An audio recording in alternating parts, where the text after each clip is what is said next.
While my husband James celebrates closing another record-breaking deal with his executive assistant Olivia at the Peninsula Hotel's rooftop bar, I'm quietly signing the final documents that will transfer controlling interest of his company to a shell corporation that he has no idea I created 6 months ago. Before we jump back in, tell us where you're tuning in from, and if this story touches you, make sure you're subscribed, because tomorrow, I've saved something extra special for you.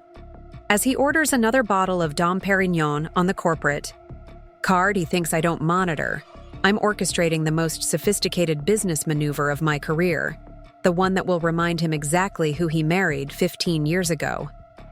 The same woman he's been calling Sweetie, just focus on the charity luncheons, is about to become his boss. My hand remains perfectly steady as I sign the last acquisition document, my signature flowing across the paper in confident strokes. Through the floor-to-ceiling windows of my attorney's downtown office, I can see the glittering lights of the financial district where James is currently working late again. The irony isn't lost on me that I can literally see the hotel where he's meeting Olivia from this vantage point. The same hotel where we celebrated our 10th anniversary just 2 years ago. Emma, are you absolutely certain about this timing? Natalie, my attorney, watches me with a mixture of professional caution and personal admiration, her tortoiseshell glasses catching the evening light as she organizes another stack of documents.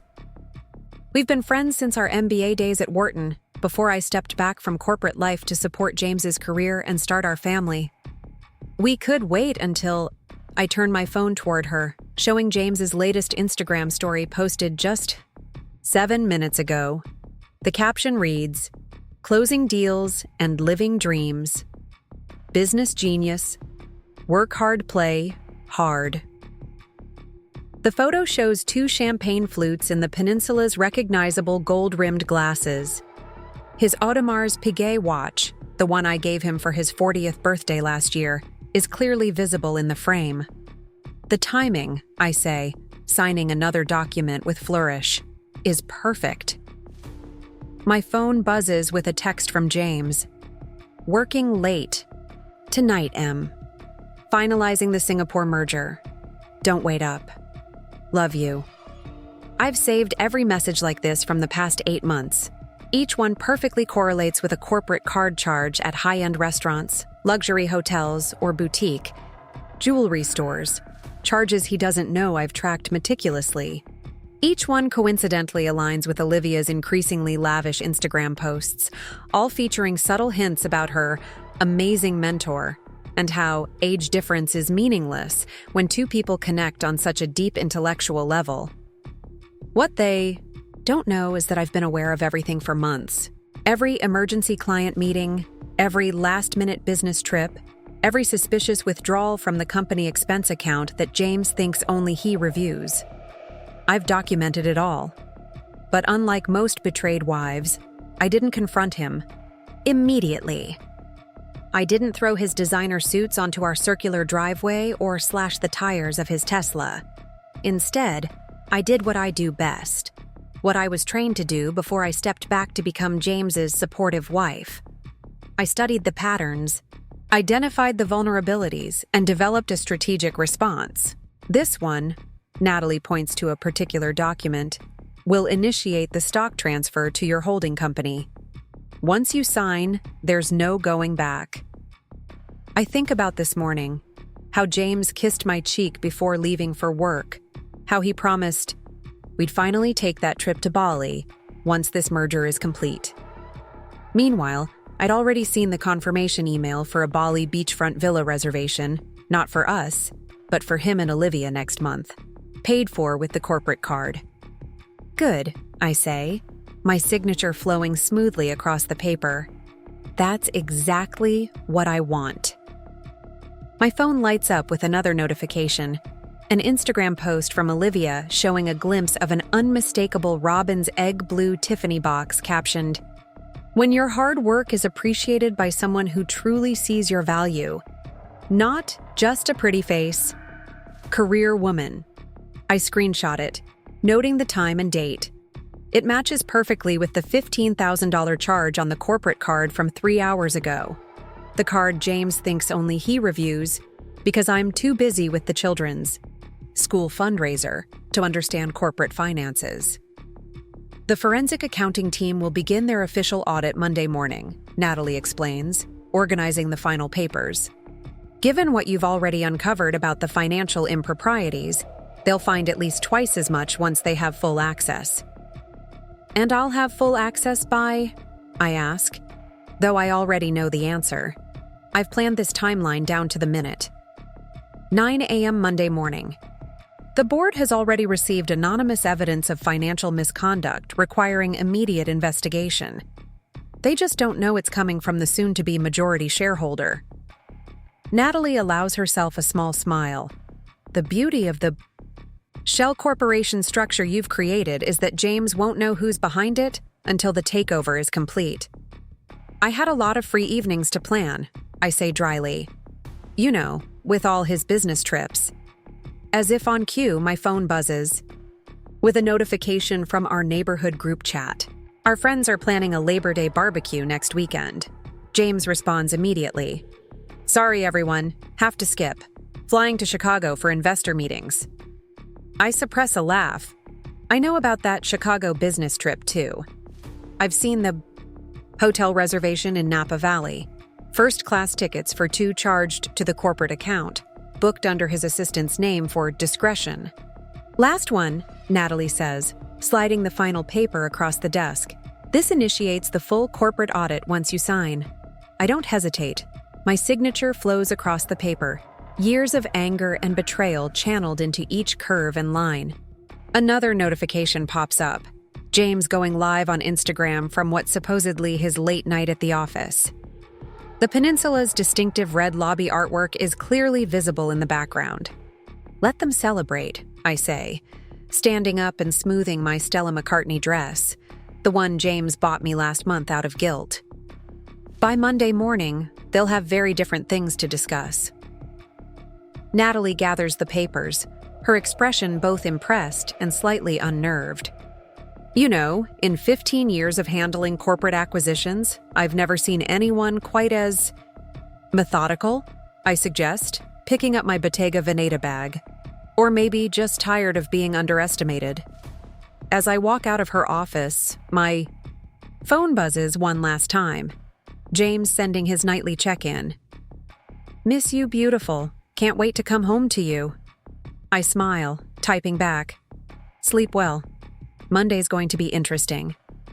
He'll think it's just another loving message from his unsuspecting wife, who he believes is busy planning the children's school charity auction. But then again, he always did underestimate me. That's about to become his most expensive mistake. Little does he know, while he's been playing his games, I've been playing a much longer one. 3 years ago, when James's company was struggling with cash flow issues during their expansion, I was the one who reached out to my old colleagues at Goldman Sachs for emergency financing. James was too busy with his networking events to attend the meetings with the investors. He never bothered to read the financing terms carefully, the ones that included convertible stock options that matured exactly this month. The same options I've been quietly purchasing through my shell company, building a controlling interest share by share. Monday morning can't come soon enough. The morning after signing those initial papers, I dress with meticulous care, a crisp white Carolina, Herrera blouse, tailored Armani suit, and the Cartier bracelet James's mother gave me last Christmas. The mirror reflects exactly what James expects to see: his perfectly polished wife, the former investment banker he loves to introduce as his beautiful, brilliant homemaker at company parties. If he only knew I spent 5 years as a venture capital specialist at Morgan Stanley before we met, or that I maintained my professional network even while raising our children and supporting his career. If he only knew that the charity luncheons I attend often include private meetings with the same investors his company courts. "Good morning, darling," I call out as he stumbles into our marble kitchen, clearly hungover from last night's client meeting. The espresso machine hums quietly, filling our $6 million Westchester home with the aroma of his favorite Italian roast. I made your breakfast, I say, as he kisses my cheek, reeking of expensive cologne and guilt. The same cologne I noticed in Olivia's most recent Instagram post from their accidental run-in at Bergdorf's yesterday. You're too good to me, babe, he mumbles, reaching for his coffee.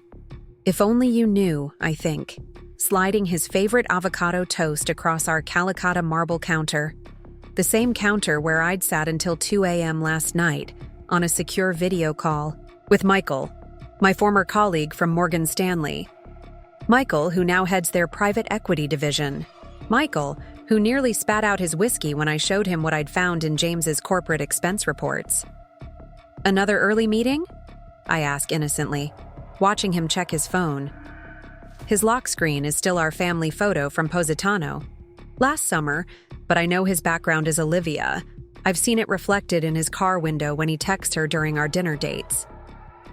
Yeah, the Wilson portfolio is a nightmare. Preparing and narrating this story took us a lot of time, so if you are enjoying it, subscribe to our channel. It means a lot to us. Now back to the story. He runs a hand through his perfectly styled hair, distracted. The Wilson portfolio that doesn't exist. I've already confirmed through my contacts that Wilson & Associates moved their business to a competitor 6 months ago. It's all documented. In my evidence file. Don't work too hard, I say, squeezing his shoulder. He doesn't notice me taking a photo of his phone screen in the reflection of our Viking Range's chrome surface, capturing Olivia's message about their lunch plans at the new Jean-Georges restaurant. After he leaves, I transform our home office into my command center. The framed photos of our wedding at the plaza disappear into drawers, replaced by printouts of bank statements, corporate expense reports, and stock certificates. My friend Rebecca, a corporate fraud attorney I've known since our Columbia days, sits cross-legged on my custom restoration hardware carpet, surrounded by papers. Jesus Christ, she mutters, holding up a document. Did he really think he could hide these corporate expenses behind dummy accounts labeled as business development? I laugh, but there's no humor in it. He registered them under variations of our children's birth dates. The man who can barely remember to buy birthday presents somehow memorized their birth weights to use as account numbers.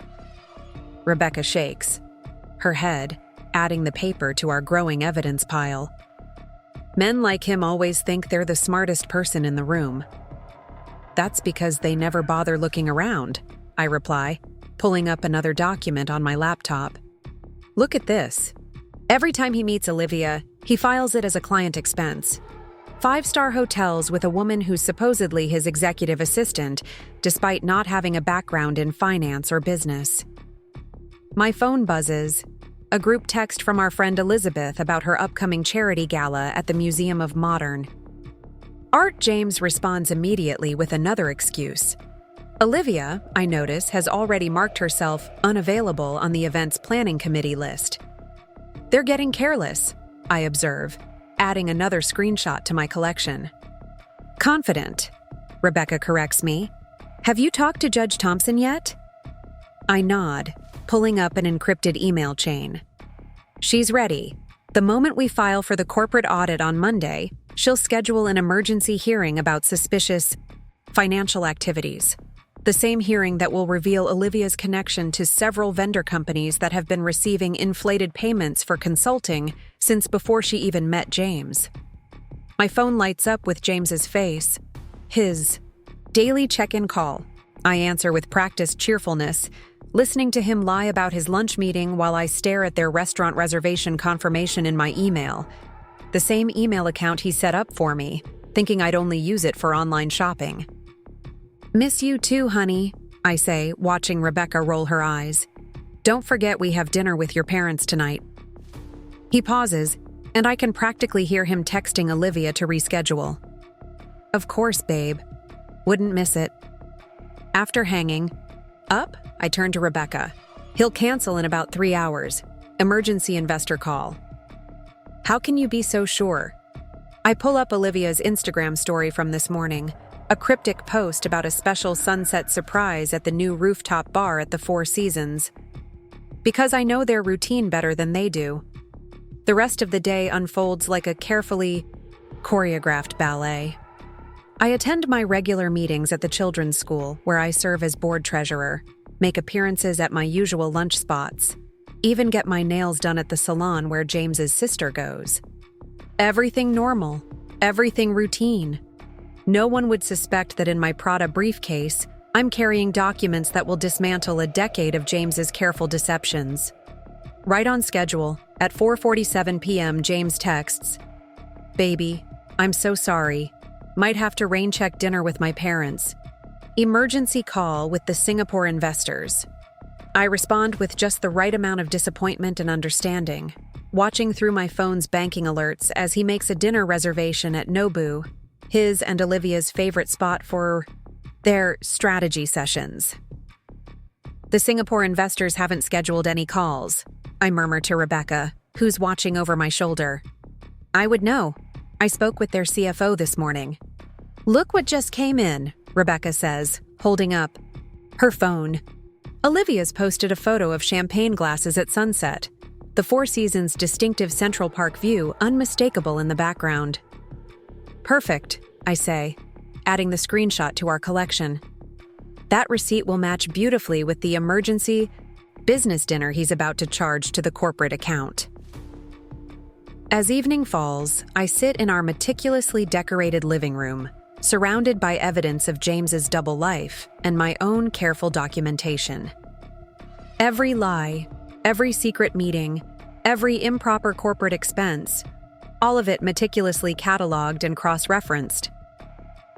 My phone buzzes with another Instagram notification. Olivia wearing a new Gucci dress that costs more than her supposed monthly salary, captioned with a single diamond emoji.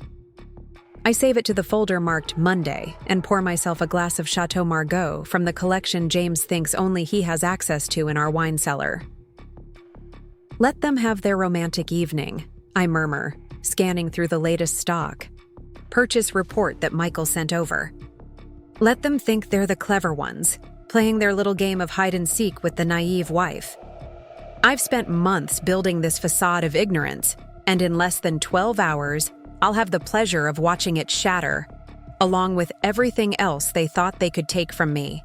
The forensic accountants finished their preliminary review, Rebecca calls from her office, her voice tight with disbelief. "You're not going to believe what they found in the offshore accounts." I join her, my heels clicking against our Italian marble floors. On her laptop screen, a complex web of transactions unfolds, a masterpiece of financial deceit that would be almost impressive if it wasn't so staggeringly stupid. "He's been transferring company funds through 3 different shell companies," Rebecca explains, highlighting various transactions, "all registered under variations of your children's names, then funneling it through vendor accounts associated with Olivia's address and into private accounts in the Cayman Islands." I lean closer, a cold smile playing at my lips. "Show me." The dates of the first transfers. Rebecca pulls up a timeline and my smile widens. Just as I thought, he started moving money right after the Series C funding round, when the company first achieved unicorn status. The same funding round where my connections brought in the key investors, though James took all the credit. My phone chimes with a message from James's mother. "Darling, are you and James still coming for dinner? I've had Cook prepare his favorite soufflé." Poor Evelyn Marshall, still believing her son is the same responsible young man who followed his father's footsteps into finance, not realizing how her precious boy has been treating both his marriage and his company's finances. "What about the corporate bylaws?" Rebecca asks, pulling up another document. "Section 7, paragraph 3, I quote from memory. Any officer found to be engaging in actions that endanger or diminish the company's financial integrity can be immediately suspended from duties pending full investigation." Rebecca's eyes gleam. "And with Olivia's social media trail, every post, every photo, every location check-in, all matching perfectly with corporate withdrawals and vendor payments," I confirm, pulling up a carefully curated folder on my laptop. They've documented their own misconduct better than we ever could. My phone lights up with another check-in from James. Just wrapped the emergency call, baby. Might be a late one. So much paperwork to review. I text back, "Don't work too hard, darling. Make sure you eat something." Through the window, I can see the lights of the Four Seasons, knowing they're up there right now, celebrating what they think is their perfect deception. James probably congratulating himself on how skillfully he's managed to hide his financial improprieties. Olivia no doubt already planning how to spend more of the company's money. "Natalie just confirmed," Rebecca says, checking her phone. "Judge Thompson has cleared her Monday morning calendar. The moment we file, she'll expedite the hearing." I nod, walking to our floor-to-ceiling windows. The New York skyline sparkles back at me, a constellation of lights that seems to mirror the intricate web of evidence we've woven. "Emma," Rebecca's voice turns serious, "are you absolutely sure about the timing? We could wait until after the quarterly board meeting next week. The whole executive team will be there." I turn back to her, thinking of the invitation I'd received as James's wife. The lavish quarterly gathering planned at the Mandarin Oriental, where James intends to announce his new role as CEO following the supposed successful completion of the Singapore merger. The same merger that doesn't actually exist, according to my sources at the target company. The same meeting where he and Olivia plan to accidentally meet in front of the board, beginning their public story with a meet-cute his conservative investors would approve of. "The timing," I say, picking up another stack of documents, "is exactly right. Let him stand in front of his entire executive team, ready to make his big announcement." Rebecca raises an eyebrow. "Right before Judge Thompson's bailiff serves him with the corporate suspension papers? Poetic, isn't it?" My phone buzzes again. A text from Olivia to our charity committee group. "So sorry to miss tomorrow's meeting, everyone. Last-minute client emergency." The same meeting where we're supposed to discuss the annual Corporate Foundation Gala. The foundation I've been running while James takes the credit. I add the screenshot to our evidence file, then pull up the company's latest financial statement. The numbers that James thinks only he understands glow on the screen. If he'd ever bothered to really look, he'd have noticed that every transaction, over $10,000 for the past 3 years, has required dual authentication. One code from him, one from the company's financial compliance officer, who happens to be an old business school friend of mine. I've watched every dollar he's tried to hide, every account he's attempted to obscure, every lie he's built his house of cards upon. All while playing the role he assigned me, the beautiful, naive wife who couldn't possibly understand the complexities of corporate finance. "His office just confirmed." Rebecca checks another message. "Board meeting scheduled for 9 a.m. Monday. James is supposed to present the successful merger details and his CEO transition plan." I smile, remembering the fabricated reports he's been working on, the fake projections he's created to hide his mismanagement of company resources and justify his promotion. Perfect! That gives Judge Thompson's team plenty of time to arrive by 9:30. My phone lights up one final time for the night, James sending a photo of paperwork scattered across his office desk. Actually, the Four Seasons distinctive stationery is visible in the corner.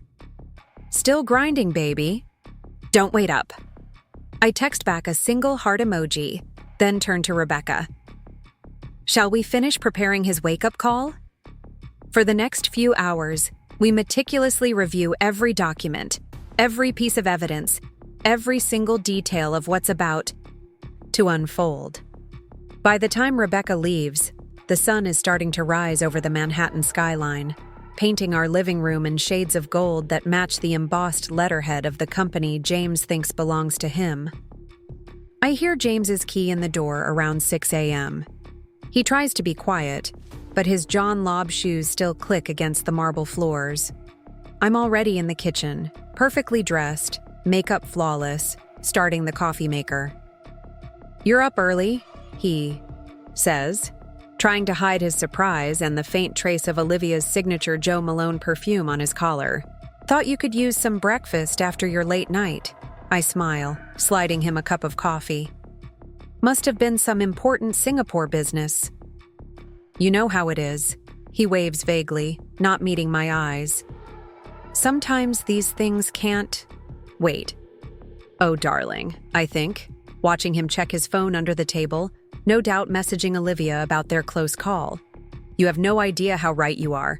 Just a few more hours until Monday morning, when they learn exactly what happens. When you mistake silence for ignorance and underestimate the woman you thought you'd fooled. Monday morning dawns crisp and clear, the kind of perfect autumn New York day that typically energizes the financial district. I wake at precisely 5:30 a.m., though I've barely slept. James's side of our California king bed is empty. He'd left. Early, eager to prepare for his big announcement to the board. If he only knew what else was being prepared for him. I dress with surgical precision, a charcoal gray Dior suit that means business, Louboutin heels, a guilt gift from James after a particularly expensive weekend with Olivia in Miami, and his mother's pearls, a symbol of the family legacy he's about to lose. Every detail matters today. Every piece tells a story. Morning, beautiful. James's voice is unusually chipper when he calls at 7:15 a.m. Just wanted to check you're coming. To the office for my announcement, right? Thought you might want to see your husband's big moment. Wouldn't miss it for the world, darling. I reply, watching Natalie send confirmation that Judge Thompson has arrived at her chambers. Someone should be there to witness everything you deserve. He chuckles, missing my tone completely. That's my girl. See you at 9. I end the call and pull up the security feed from Marshall Enterprises' offices. Amazing what being the silent majority shareholder grants you access to. James is already there, practicing his CEO acceptance speech in the boardroom mirror, adjusting his Hermes tie with nervous fingers. On another screen, I watch Olivia enter her favorite coffee shop, no doubt planning to celebrate with James after his triumph. Everything's in position, Rebecca texts. She's already at the courthouse with Natalie, waiting for the perfect moment. Judge Thompson is reviewing the final documents now. I check my watch. 8:15 a.m. Time to set the wheels in motion. My first stop is Marshall Enterprises' private banking partner, where I've been a familiar face since helping reorganize their corporate accounts 3 years ago. James never bothered to attend those meetings. Boring paperwork, he'd called it. His loss. Mrs. Marshall, Thomas, the private banking director, greets me warmly. Everything is prepared as requested. I smile, taking a seat in his plush office. And the timing? He slides a document across his mahogany desk. The moment you send the signal, every corporate account James has access to will be flagged for audit. The forensic team is standing by. Perfect. I sign where indicated. My Mont Blanc pen, another of James's guilt gifts, flowing smoothly across the paper. And his private accounts? I ask, though I already know the answer. Thomas allows himself a small smile. Already under surveillance. The moment the corporate suspension hits, those freeze too. My phone buzzes with a message from Evelyn Marshall, James's mother. Darling, I'm so proud of James today, and so grateful to have you as part of our family. You've been such a blessing. If she only knew how much of a blessing I was about to be, saving her son's company from his own greed and incompetence. At 8:45 a.m., I enter Marshall Enterprises' gleaming office tower, nodding to security guards, who know me as the founder's wife, not realizing I'm actually their boss as of approximately 15 minutes ago. The elevator rides smoothly to the 47th floor, where the company James's father built from nothing has been headquartered for 2 decades. James is waiting by the boardroom, practically bouncing with nervous energy. He's wearing his power suit, the Tom Ford I bought him for Christmas last year.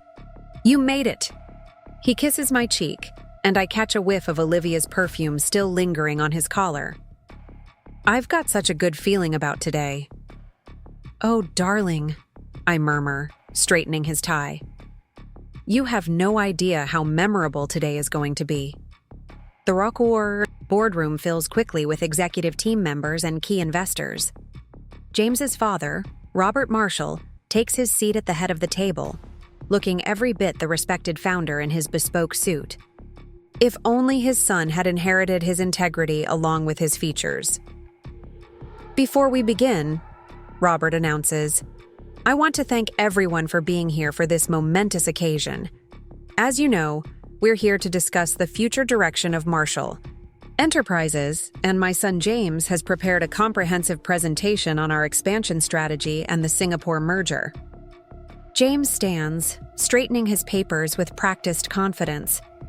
His PowerPoint presentation glows on the screen behind him, slides full of fake projections and manipulated numbers that took him weeks to fabricate. Good morning, everyone, he begins, flashing his 1,000-watt smile. Today marks a new chapter in the Marshall Enterprises legacy. 8:59 a.m. My phone vibrates silently in my lap. Rebecca's message is simple. Ready. 9:00 a.m. James clicks to his first slide, pointing out fabricated growth projections with practice charm. As you can see, our company's performance under my guidance has been exceptional. 9:01 a.m. I send a single text. Now. The effect is immediate, but subtle at first. James's phone buzzes in his pocket, probably a notification from the banking app. He ignores it, continuing his presentation. It buzzes again, and again, and again. 9:03 a.m. The boardroom door opens silently. Judge Thompson's bailiff enters, nodding to me imperceptibly. Behind him, 2 federal financial investigators take their places by the door. And if you'll look at these returns, James continues, though his phone is now buzzing constantly, he's starting to look distracted, shifting uncomfortably. You'll see that our innovative approach to... His voice trails off as he notices his father checking his own phone, frowning deeply. Other board members are doing the same, their expressions shifting from polite attention to confused concern. 9:05 a.m. The bailiff steps forward, official documents in hand. Mr. James Marshall? James turns, annoyed at the interruption of his big moment. I'm in the middle of something here. You are hereby served with an emergency injunction regarding Marshall Enterprises, the bailiff announces clearly, his voice carrying to every corner of the suddenly silent boardroom.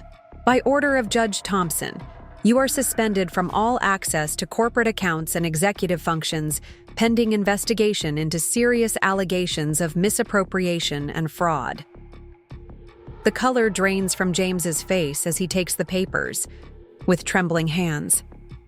His phone is still buzzing, probably notifications of his accounts being frozen one by one.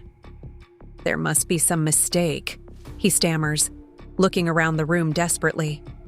His eyes land on me, seeking support, reassurance, the naive trust he's come to expect. Instead, he finds me calmly opening my laptop, pulling up the folders marked Evidence. No mistake, darling, I say softly, turning the screen so the entire board can see. Would you like to explain these transactions to your father yourself, or shall I? The first image appears on the boardroom's main screen, replacing his fabricated presentation, a detailed spreadsheet of every dollar he's misappropriated, every lie he's told, every trust he's broken. Behind him, Robert Marshall stands slowly, his face a mask of shock and growing fury. James, his father's voice is deadly quiet. What is this? Before he can answer, his phone buzzes one final time. He looks at it reflexively, and I know exactly what he's seeing, a notification that his access to all Marshall Enterprises accounts has been suspended. Perhaps, I suggest, standing smoothly, we should discuss the real state of the company, starting with these unusual payments to a certain executive assistance consulting firm. James slumps into his chair as I take control of the presentation. Remote. Behind him, the federal investigators begin setting up their equipment. Through the boardroom's glass walls, I can see Natalie and Rebecca arriving with boxes of additional evidence. The day of reckoning has only just begun. Let's start with this particular transaction, I say, clicking to the next slide. The boardroom. Screen fills with a detailed breakdown of a $175,000 transfer from the corporate account to Olivia's consulting firm, made on June 15th, exactly 1 day after Olivia's company was registered. Interesting timing, wouldn't you say? I continue, my voice steady and clear. James's hands grip the armrests of his chair, knuckles white. Behind him, Robert Marshall has switched from shock to cold fury, his jaw clenched as he watches his son's deceptions laid bare. Of course, I continue, clicking through to the next slide. That was just the beginning. Shall we discuss the offshore accounts registered under your children's birth dates? Or perhaps the series of client development charges at the Four Seasons that coincidentally match perfectly with these Instagram posts? The screen fills with a carefully curated collection of Olivia's social media posts side by side with corporate expenditures. Times and dates perfectly aligned, each champagne toast, each surprise gift, each luxury weekend mathematically matched, with a suspicious withdrawal. "This is ridiculous," James finally manages, his voice cracking. "These are legitimate business expenses. Dad, I can explain." "Explain what, exactly?" I interrupt smoothly, pulling up another document. "How you started embezzling from the company the day after your father made you CFO. Or should we discuss how you've been using company funds to finance your affair while planning to divorce me?" A gasp ripples through the boardroom. Evelyn Marshall, who had slipped in quietly during the presentation, presses a hand to her chest, her face pale beneath her perfect makeup. "Divorce," she whispers. "James, what is she talking about?" "Oh, you didn't know?" I turn to my mother-in-law, with practiced sympathy. "James and his executive assistant have quite the future planned. Booked with company money, of course. Would you like to see the Bali reservations, the engagement ring receipt, or perhaps the draft divorce papers his lawyer drew up last week?" James lunges for his phone, probably to warn Olivia, but it's already too late. Through the boardroom's glass walls, we can see her being escorted into the building by security, her designer handbag clutched to her chest like a shield. "Perfect timing," I murmur, checking my watch. The SEC? What are you—" James's voice rises an octave. "What did you do?" "Did you really think," I cut in, my voice carrying clearly across the stunned boardroom, "that you could embezzle millions from a publicly traded company without consequences? That no one would notice your creative accounting? Your father made me a non-voting board member for a reason, darling. And unlike you, I actually read the financial reports. The federal investigators have set up their equipment now, efficiently downloading data from the company's servers. Natalie stands at the ready with another stack of documents, the complete forensic accounting of every dollar James has stolen. "Mrs. Marshall," one of the investigators calls out, "we've confirmed the initial findings. The pattern of misappropriation is consistent with your report." "Your report?" James's head snaps up. "Who do you think has been documenting your theft all these months?" I ask quietly. "Who do you think has been tracking every lie, every secret meeting, every hidden transaction? The wife you thought was too naive to understand finance? The trophy you believed would never question your business meetings?" His phone buzzes again, probably Olivia being brought to the conference room for questioning. Through the glass, I can see her mascara-streaked face as she realizes the magnitude of their situation. "I can fix this." James stands abruptly, desperation creeping into his voice. "Dad, just let me explain. We can handle this internally." "Sit down." Robert Marshall's voice could freeze hell itself. "You've done quite enough." "Actually," I interject, pulling up another document, "we're just getting started. Would anyone like to see the company's true performance reports? The ones James has been hiding while presenting his creative fiction?" The next hour unfolds like a perfectly choreographed dance. With each new revelation, each piece of evidence, each damning document, James shrinks further into his chair. His carefully constructed world of lies crumbles slide by slide, dollar by dollar. The Cayman Islands accounts have been frozen, Rebecca announces from the doorway. And Judge Thompson has approved the emergency audit of all personal assets. James's head snaps up. Personal assets? You can't… Section 7, paragraph 3 of the corporate bylaws. I quote smoothly. Any officer found to be engaging in actions that endanger or diminish the company's financial integrity can be immediately suspended from access to all related assets pending full investigation. Your father insisted I memorize every clause. When he made me a board member, shame you never bothered to read them yourself. A commotion outside draws everyone's attention. Olivia is being led to a separate room, her face a mask of panic as she realizes the serious nature of her situation. Through the glass, I watch her reach for her phone, probably to call the lawyer she thinks can save her. Don't bother, I call out, loud enough for her to hear through the glass. Your lawyer dropped you 20 minutes ago.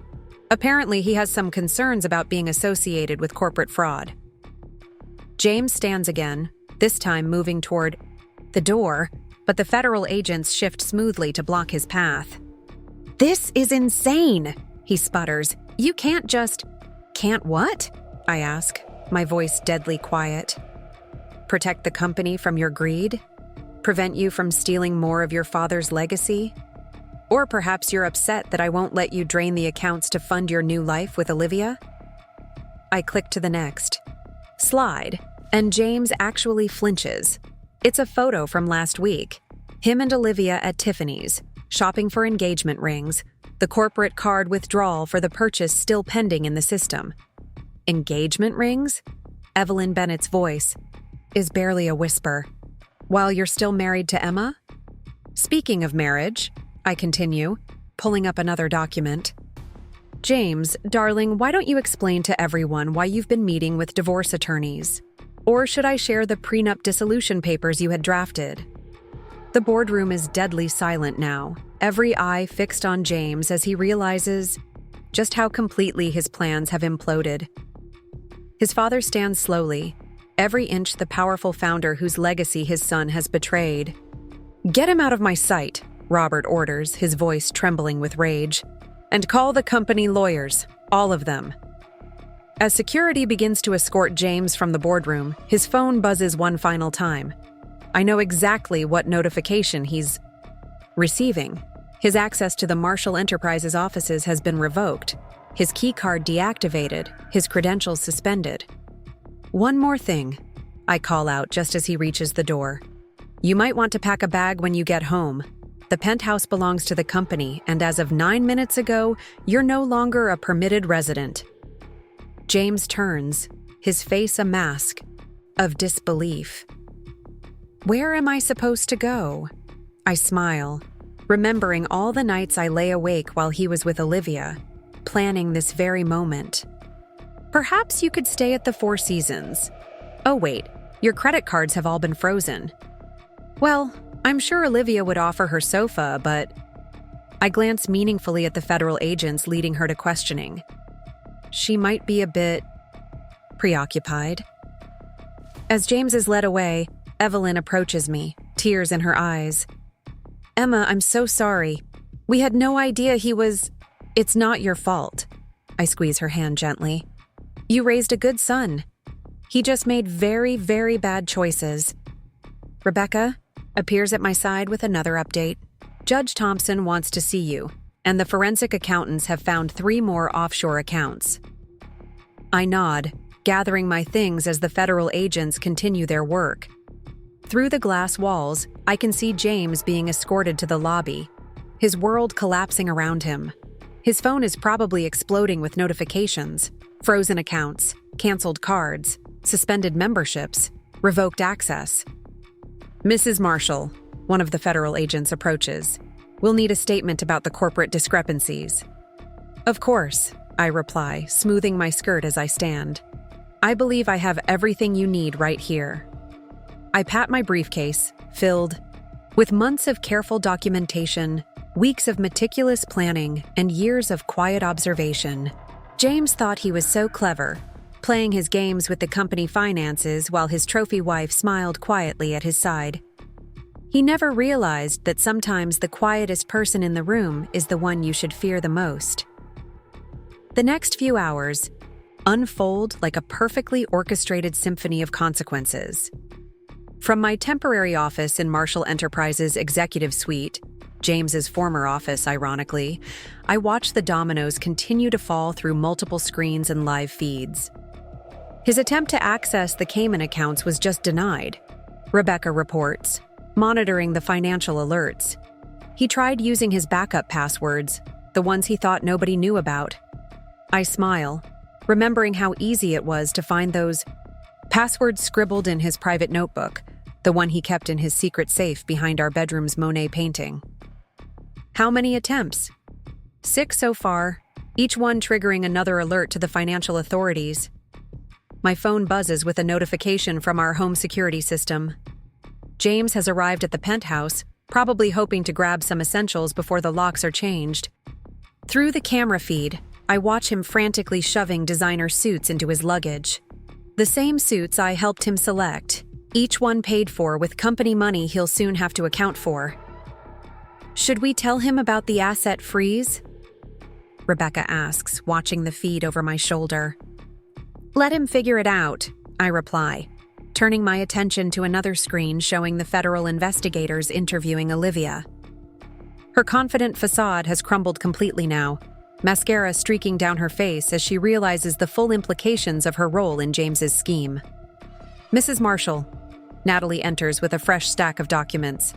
The company's private bank just called. They've completed the initial audit of James's personal accounts. I raise an eyebrow. And? He's been skimming from more than just the corporate accounts. They found irregular transfers from the Employee Pension Fund, the Corporate Charity Foundation, even the Innovation Grant for New Entrepreneurs. Evelyn Marshall, who's been sitting quietly in the corner trying to process the morning's events, lets out a small sob. The Innovation Grant? His father created that to honor his grandfather's memory. I moved to comfort my mother-in-law, the woman who welcomed me into her family with open arms 12 years ago. We've already reversed the transfers, Evelyn. The grant recipients won't lose a penny. My phone lights up with another notification, James trying to check into the Ritz-Carlton using his black Amex card. I can almost see the color drain from his face as the card is declined. Through various feeds and alerts, I track his increasingly desperate attempts. The Four Seasons, declined. The Peninsula, declined. The Lowell, declined. His lawyer just dropped him, Rebecca announces, checking her messages. Apparently, he tried to pay the retainer with one of the frozen accounts. The firm has concerns about being paid with potentially fraudulent funds. A commotion in the hallway draws our attention. Through the glass walls, we see Olivia being escorted out by federal agents, her designer handbag now filled with copies of her sworn statement. The look she shoots toward James's former office could freeze hell itself. She gave them everything, Natalie confirms, reviewing the preliminary report.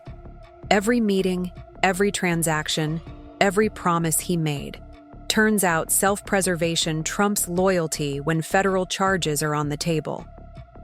My phone buzzes again, a group text from our social circle about the upcoming charity gala at the Metropolitan Museum. James's sister Elizabeth has already removed him from the planning committee. His name disappears from the guest list in real time, his social world crumbling as quickly as his financial one. The forensic team just found something interesting. Rebecca calls out, her eyes wide as she reads from her tablet. Remember those client development trips to Aspen? I turn to her, intrigued. The ones where he claimed to be meeting with West Coast investors? He was actually viewing properties, high-end chalets near the ski resort, all conveniently listed under shell corporations. They found incomplete purchase agreements on his company laptop. Evelyn's head snaps up. He was planning to run with the company's money? I believe so, I confirm gently. But don't worry, he won't get the chance now. As if on cue, my phone shows another alert. James's passport has been flagged. No international travel without court approval. His world is shrinking by the minute, his options disappearing one by one. The company's crisis management team is ready, Natalie informs us. They've prepared statements for the press, the investment, community, and key stakeholders. I nod, pulling up the draft announcements on my laptop. The careful wording presents Marshall Enterprises as victims of James's deception, while emphasizing the swift action taken to protect the company's integrity. No mention of my role, exactly as I planned. Emma. Evelyn speaks up, her voice stronger now. The annual company foundation gala is next week.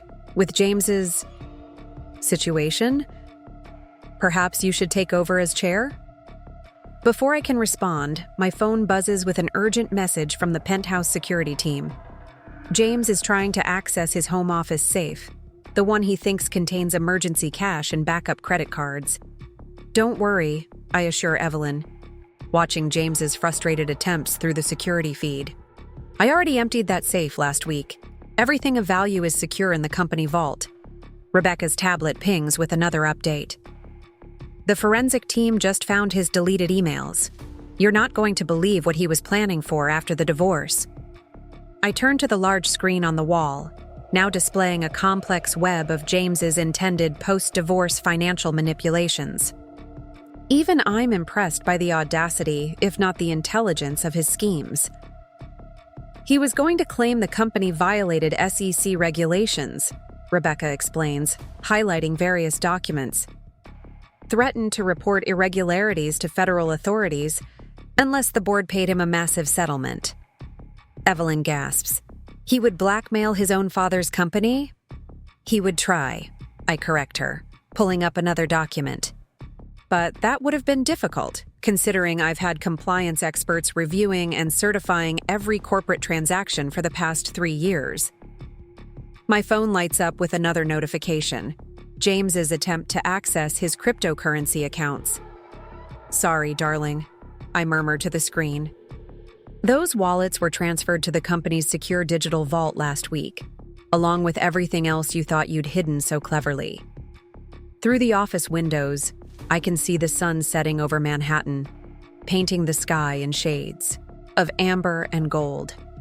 In the reflection, I catch glimpses of federal agents still combing through files, forensic accountants tracking down every missing dollar, and company lawyers protecting decades of Marshall legacy from one man's greed. Mrs. Marshall, a senior federal investigator, approaches. We found evidence of potentially criminal transactions dating back 3 years. We'll need your statement about when you first noticed irregularities. I retrieve a carefully prepared timeline from my briefcase. I believe you'll find everything documented here. Every transaction, every unauthorized transfer, every attempt to circumvent corporate protocols. As the investigators continue their work, I receive one final notification for the day.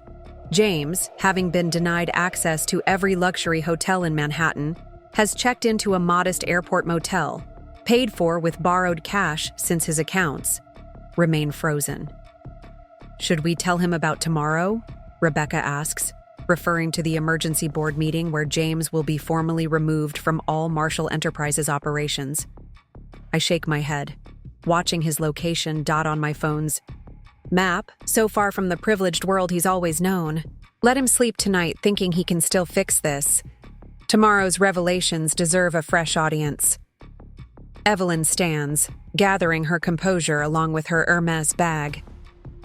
Emma, we can never thank you enough for protecting the company, for stopping him before he destroyed everything your family spent decades building, I finish gently. Evelyn, when you welcomed me into your family, you made me a Marshall. I protect what's mine. As the office slowly empties, I remain at my desk, surrounded by evidence of James's betrayal and my own careful preparation. On one screen, I watch him pacing in his motel room, probably trying to figure out how his perfect plan imploded so spectacularly. On another, I see Olivia checking into a flight to her parents' home in Chicago, her dreams of becoming Mrs. Marshall evaporating like morning mist. My phone buzzes one last time. James trying to salvage something from the wreckage of his life. Baby, please. We need to talk. I can explain everything.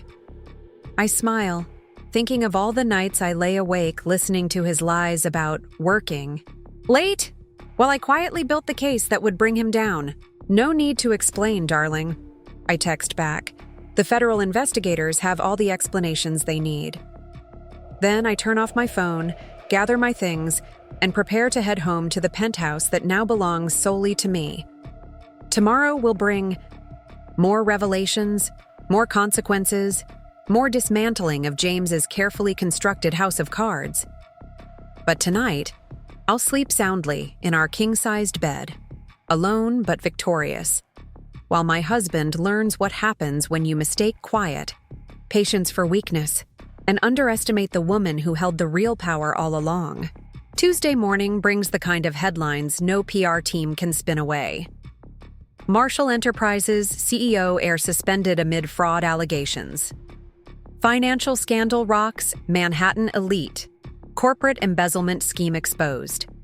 Executive assistant and CEO in dual disgrace. I read them all from the comfort of my new office, formerly James's father's corner suite, sipping the rare Japanese matcha James always claimed was too refined for my palate. The irony of enjoying his precious executive privileges while watching his world burn isn't lost on me. The private equity community is in an uproar, Rebecca announces, entering with a fresh stack of financial reports. 3 other major firms have already requested internal audits. Apparently, James's scheme has everyone questioning their own financial officers. His mother's on her way up, Natalie adds, checking her phone. The reception desk just called. I nod, setting down my teacup. Evelyn Marshall has always been the family's emotional compass, and I know this meeting won't be easy for her. Despite everything James has done, he's still her son. Emma, Evelyn sweeps in, still elegant despite her obvious distress. The press have... You seen what they're saying?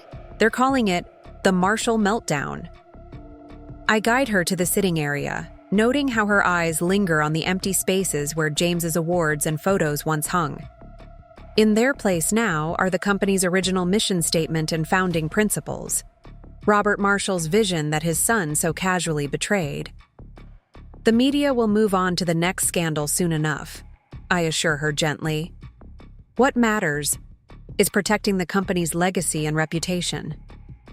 The forensic accountants found something else, she says quietly, pulling out a folder. Something worse. I take the documents, though I already know what they'll show. James hadn't just been stealing from corporate accounts. He'd been systematically looting the company's charitable foundation, the Employee Emergency Fund, and the educational scholarship program established in his grandfather's name. We knew. He had made mistakes, but this... Evelyn's voice breaks. His own family's legacy. Everything will be restored, I reassure her, pulling up the recovery plan I'd prepared months ago. Every account has been reconciled. Every stolen dollar traced and returned. My phone buzzes with an update from the forensic investigation. Team, they've found James's secret storage unit in Brooklyn. Inside, boxes of falsified documents detail years of financial manipulation. All the evidence they need for potential criminal charges. Mrs. Marshall, my new assistant calls from the doorway. Mr. James is in the lobby demanding to be let up. He's not taking no for an answer. I pull up the security feed on my laptop. James, disheveled and desperate, is arguing with the security team. His Tom Ford suit, the one he wore to so many client meetings with Olivia, is wrinkled from a night in the airport motel. Should I call additional security? The assistant asks. No need, I reply, pressing a button on my phone. The police are already on their way. Anonymous tip about a person of interest in a financial fraud investigation causing a disturbance. Evelyn flinches at my words, but doesn't object. Even a mother's love has its limits when faced with evidence. of such profound betrayal. The board is meeting in an hour, Rebecca reminds me, checking her calendar. They'll want your statement about assuming emergency control of operations. I nod, gathering my materials. In the background, my screens show multiple scenes unfolding simultaneously. James being escorted from the building by police, Olivia giving another tearful interview painting herself as another victim of his deception, federal agents boxing, up evidence from his former office, financial journalists speculating about the scandal's impact on upcoming investment rounds. Emma, Evelyn speaks up suddenly.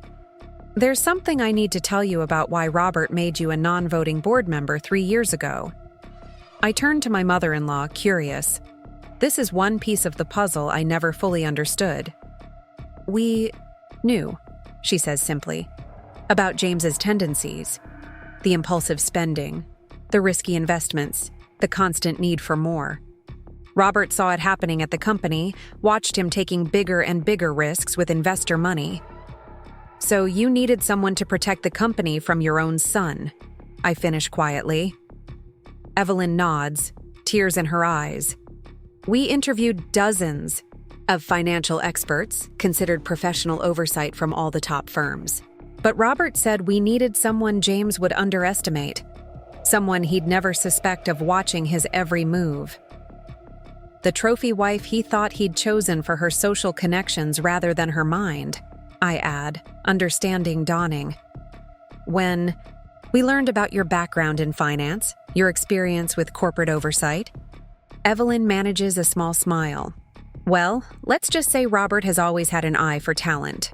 My phone buzzes again, more updates flooding in. James's membership at the Metropolitan Club, revoked.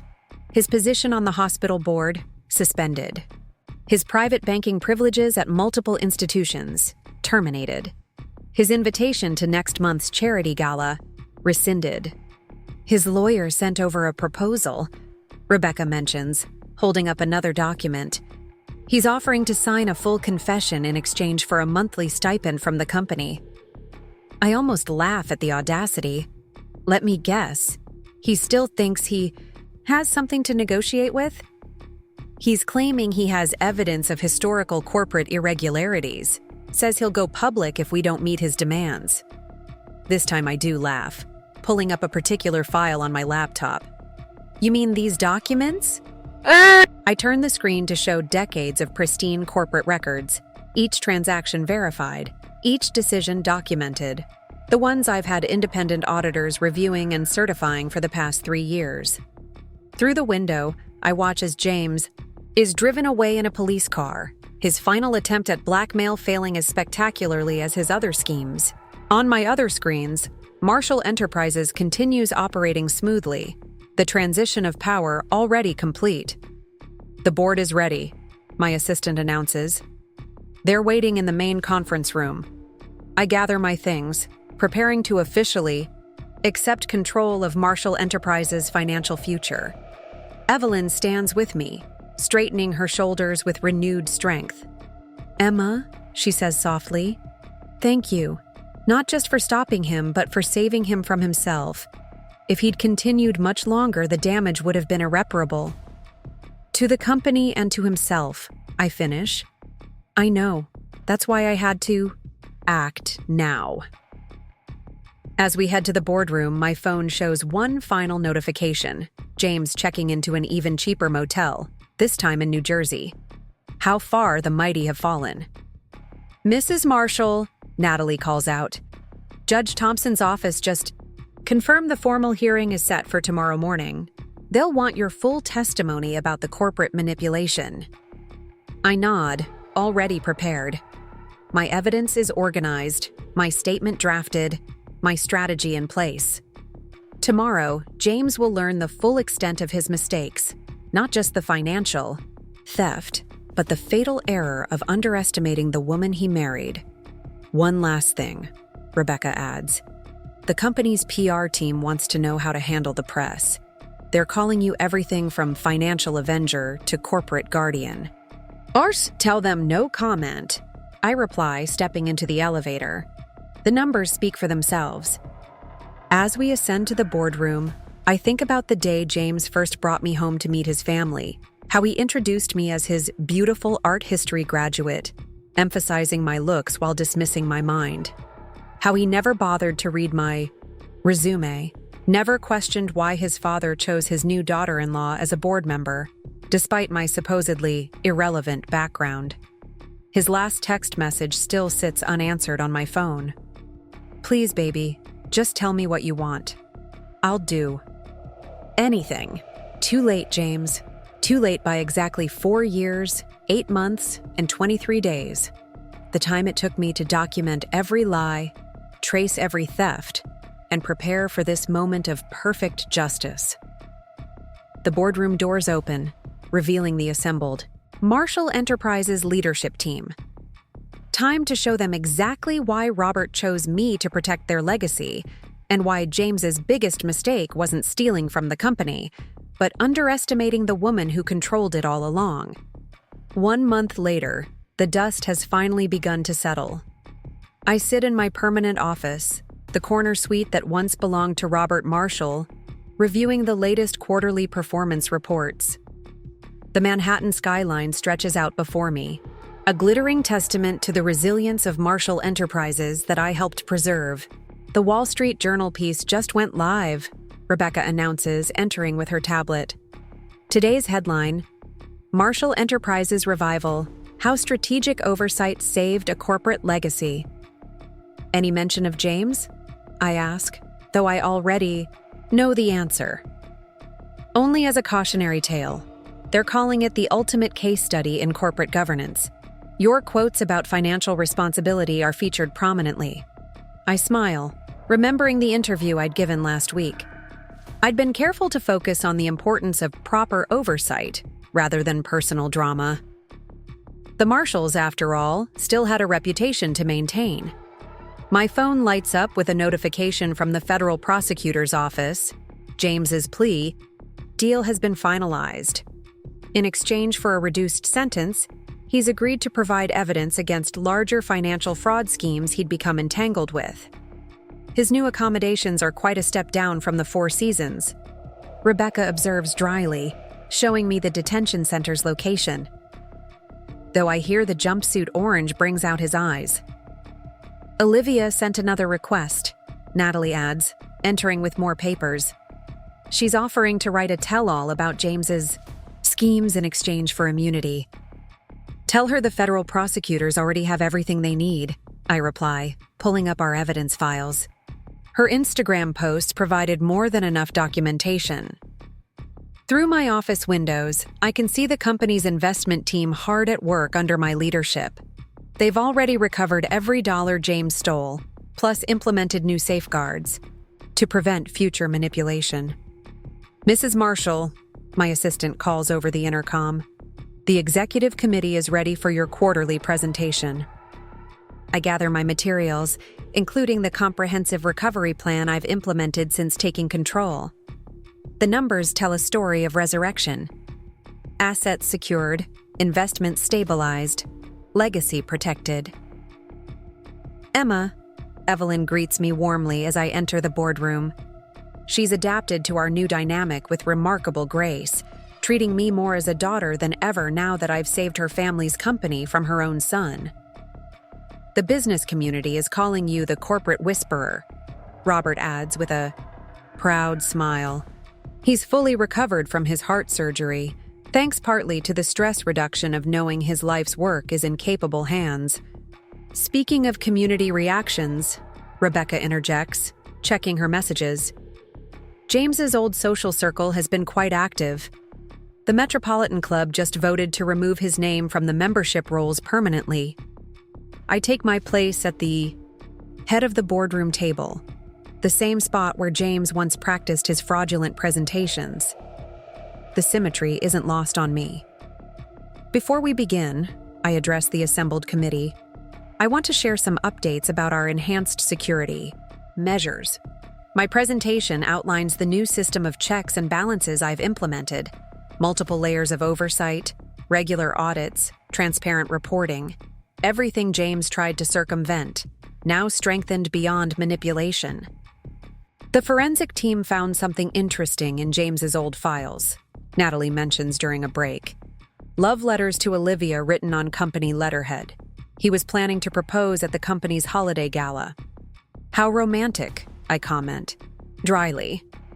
Nothing says true love like embezzled diamonds. My phone buzzes with another update, James's lawyer making one last desperate attempt at negotiation.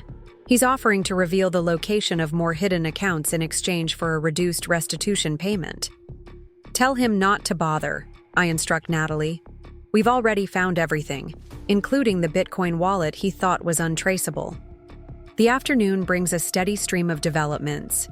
James's remaining club memberships, canceled.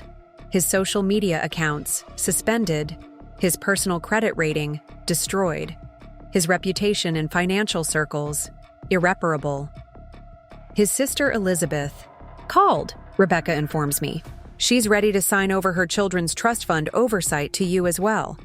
Says she can't think of anyone better to protect their future. I accept the responsibility with a nod. The Marshall children's futures will be secure, a stark contrast to their uncle's current situation. The media wants to know if you'll attend next month's charity gala, my assistant mentions. You're being honored for your work in corporate oversight and governance. Confirm the attendance, I decide, but keep the focus on financial responsibility, not personal drama. As evening approaches, I review one final set of documents, the complete record of James's downfall. Corporate manipulation, documented. Personal account theft, proven. Federal charges, filed. Company reputation, preserved. Justice, served. My phone shows one last notification for the day. James's final attempt to access his old corporate accounts from the detention centers. Computer lab? Even now, he hasn't quite accepted his new reality. Should we tell him about the foundation? Rebecca asks, referring to the new Marshall Enterprises financial literacy initiative I've established. It's rather ironic, using recovered funds from his theft to educate others about corporate responsibility. Let him read about it in the Financial Times, I reply, closing my laptop. I'm sure they deliver to federal detention centers. Evelyn appears in my doorway, her eyes bright with unshed tears. Emma, we just got James's letter. He's finally apologizing. Says he understands now what he lost. Too late, I observe. Quietly. By exactly 4 years, 9 months, and 27 days. We stand together at my office window, watching the sunset over Manhattan.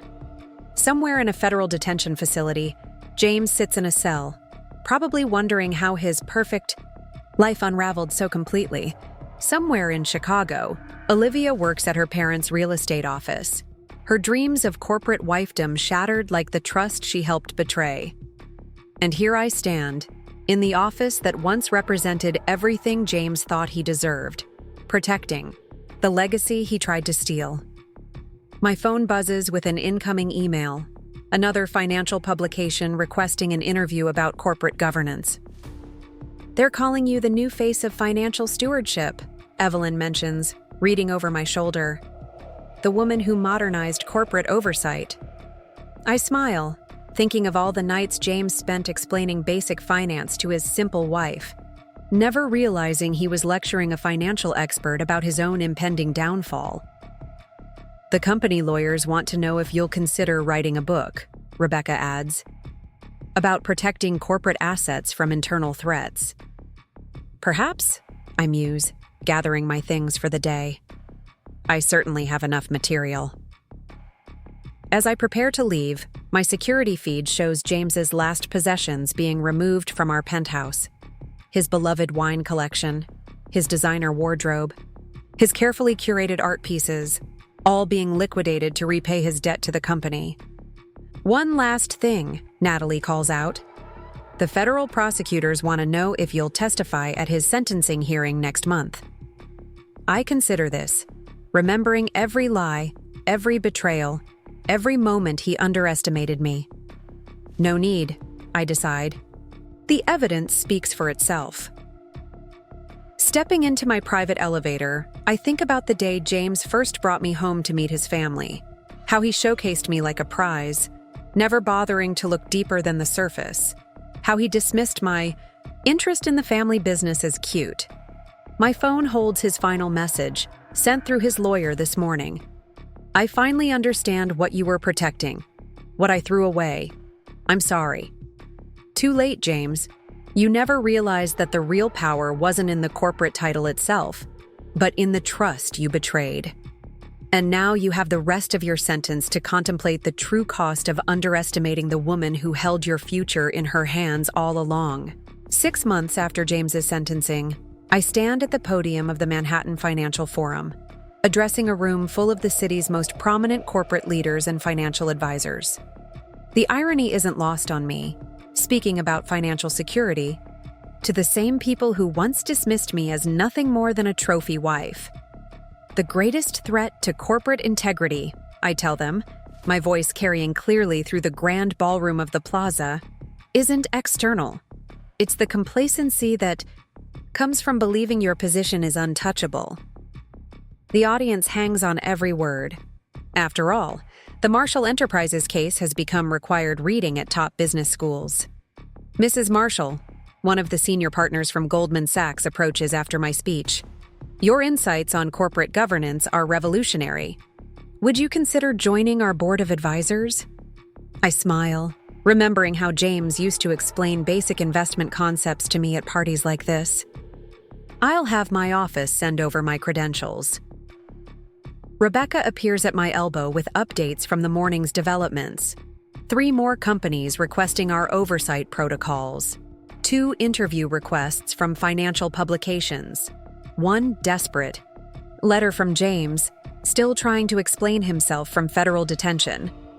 The Corporate Financial Literacy Foundation launch is trending, she adds, showing me her tablet. They're calling it a paradigm shift in business management. My phone buzzes with a message from Evelyn Marshall. The family's annual holiday gala is approaching, and for the first time in generations, it will celebrate not just wealth, but wisdom. The prosecutors sent over James's latest statement. Natalie joins us, tablet in hand. He's finally admitted to everything, even the schemes we hadn't uncovered yet. I take the tablet, scanning his confession. The depth of his betrayal still manages to surprise me. Hidden accounts in Liechtenstein, shell companies in Panama, plans to drain the company's pension fund. His cellmate says he spends his days reading financial journals, Rebecca mentions. Apparently, he's finally learning about proper corporate governance. Better late than never. A notification pops up on my phone. Olivia has resurfaced, this time teaching ethical business practices at her father's real estate school in Chicago. Her Instagram bio now reads, "Surviving Toxic Leadership, My Journey to Authenticity." At least someone learned something. The executive committee. Meeting is in an hour, my assistant reminds me. They're voting on the new governance structure you proposed. I gather my materials, including the comprehensive reform package I've spent months developing. Marshall Enterprises won't just survive this crisis. It will emerge stronger, setting new standards for corporate management. Emma, Robert Marshall's voice booms across the ballroom. He's fully recovered now, his natural vigor restored once the stress of James's betrayal was removed. The Harvard Business School case, study about your handling of the crisis, just went live. I join him at a quiet corner table, accepting a glass of champagne. How's Evelyn holding up? Better, he sighs. The therapist says accepting James's true nature was the first step. Your protection of the company gave her the space to focus on healing. My phone shows another alert. James's former office has been completely transformed into the Marshall Center for Financial Governance. The plaque outside reads, "Protecting Legacy Through Integrity." The family lawyers finished processing. The last of his restitution payments. Natalie approaches with more updates. Every dollar he stole has been recovered and reinvested. Through the ballroom's windows, I can see the Manhattan skyline, the same view James used to boast about. Controlling from his corner office. Now that same office serves as command central for protecting corporate assets from people like him. The financial media is calling it the Marshall Standard. Rebecca shows me another article. Your protocols for corporate governance are being adopted by companies across the country. I think about the day James first showed me his family's offices, how he patronizingly explained the concept of financial reports, while I mentally cataloged every weakness in their security system. Your next appointment is here, my assistant announces. The Blackstone Group representatives want to discuss implementing your oversight systems. As I prepare for the meeting, my security feed shows one last image of James's former life being dismantled, his prized art collection being auctioned to repay his debt to the company, the same collection he used to lecture me about, never realizing I double majored in both finance and art history. Judge Thompson called, Natalie adds. She's recommending your case as required reading for financial court judges. Says it's the most comprehensive corporate protection strategy she's ever seen. My phone buzzes with a notification from the Federal Detention Center. James has requested permission to enroll in online financial management courses. Trying to understand where I went wrong, his note reads. Should we tell him about the Foundation's new educational program? Rebecca asks. The one teaching corporate officers how to detect and prevent internal fraud? Let him figure it out, I reply, straightening my Chanel jacket. He always said he learned best through experience. Evelyn joins us, elegant as ever in her role as family matriarch. The Holiday Gala Committee has a suggestion. They want to honor you as guardian of legacy. I shake my head, remembering all the galas where James paraded me around like an accessory. No honors. The secured company speaks for itself. Through my phone, I watch various scenes unfold across the city. Federal investigators using my case to train new financial crime specialists, business schools teaching the Marshall case as a masterclass in corporate protection, society columnists speculating about James's life behind bars, financial advisors studying my oversight. Protocols. One last thing, Rebecca calls out as I head to my next meeting. James's old social club is reopening their membership waitlist. Care to submit his replacement's name? I smile, thinking of all the times he used that club to impress his mistresses, flaunting the wealth he was secretly stealing. I have a better idea. Let's turn it into another foundation office.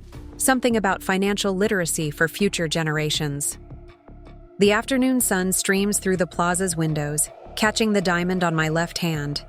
Not my engagement ring from James, but my grandmother's ring, a symbol of true family legacy. On my desk, the latest corporate reports show growth that would have been impossible under James's manipulation. Mrs. Marshall, my assistant interrupts gently. The Wall Street Journal is here for your interview about transforming corporate governance. I gather my thoughts, remembering every step of this journey. The quiet wife who watched and waited, the financial expert who documented every lie, the executive who protected generations of corporate wealth, the woman who refused to be underestimated. My phone shows one final notification for the day, James's lawyer making a last, desperate pitch for leniency. He's a changed man, the message pleads. He understands now what he lost. Too late, I think, heading to the interview. Some lessons. Come at a price no corporate account can cover. As I take my seat across from the journalist, I catch my reflection in the window. No longer the trophy wife James thought he married, but the guardian of legacy he never knew he needed. The reporter's first question makes me smile. Mrs. Marshall, how does it feel to have revolutionized corporate protection? It feels, I reply, thinking of James in his cell, finally learning the true meaning of accountability. Exactly like justice. 1 year to the day after James's downfall, I stand in my office at Marshall Tower watching the sun rise over Manhattan. The view is different from up here, both literally and figuratively. The past year has transformed not just Marshall Enterprises, but the entire landscape of corporate governance within our industry. My phone lights up with the morning's first notification. Forbes magazine has just released their annual Power Players issue. The cover story: The Woman Who Changed Corporate Oversight Forever, Emma Marshall's Revolution. The Times piece just went live too, Rebecca announces, entering with her signature stack of updates. They're calling you the silent guardian of corporate America. I scan the headline, amused by the irony. A year ago, these same publications barely noticed me. Just another pretty wife in Manhattan's social circus. Now they're studying my methods at Wharton and Harvard Business School. James's latest letter arrived, Natalie adds quietly, placing a thin envelope on my desk. Unlike his early desperate pleas, this one is different. A simple handwritten acknowledgement of every mistake, every betrayal, every moment of hubris that led to his downfall. He's finally completed the financial ethics program in prison, Rebecca mentions, checking her tablet. Graduated top of his class, ironically enough. Says he finally understands what he was supposed to be protecting. Through my office windows, I can see the bustling financial district, the same streets where James once strutted like a prince, never realizing he was walking toward his own destruction. Now those same streets are home to a new era of financial governance shaped by the lessons of his fall. The Marshall Foundation's annual report is ready for review, my assistant announces. The new financial literacy programs have reached over 12,000 corporate officers this year. I take the report, pleased to see the impact of our work. What James tried to destroy has become a beacon of financial wisdom, helping other companies protect their assets from similar threats. Evelyn's on her way up, Natalie informs me. The Family Council approved your proposal for the new corporate governance structure. When my mother-in-law enters, she carries herself with renewed strength. The past year has changed her too, from a woman blindsided by her son's betrayal to a fierce advocate for financial accountability. Emma. She begins, emotion thick in her voice. The family wants you to know that what you've built from this tragedy, it's beyond anything we could have imagined. My phone buzzes with updates that underscore her words. 4 more financial institutions adopting the Marshall Protocols. 3 international banking conferences requesting keynote speeches. 2 prestigious Financial Security Award nominations. Olivia sent another interview request, Rebecca mentions. She's writing a book about corporate infidelity and wants your perspective. I decline with a simple email. Some stories don't need more telling, they need understanding. The quarterly. Performance reports are in, Natalie adds, pulling up the latest figures.